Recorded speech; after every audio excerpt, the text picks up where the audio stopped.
قال الله تعالى: وأنه تعالى جد ربنا ما اتخذ صاحبة ولا ولدا. ما معنى جد ربنا؟ الجد في اللغة العظمة والكبرياء وصاحب الغنى.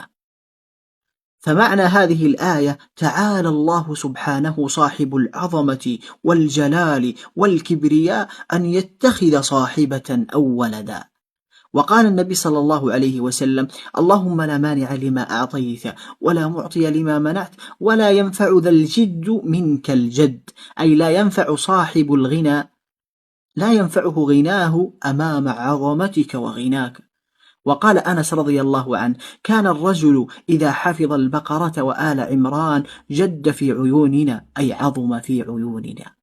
رحم الله من دل الناس على الخير. انشر هذا المقطع فغيرك لا يعلم معنى هذه الكلمة، فالدال على الخير كفاعله. سلام عليكم.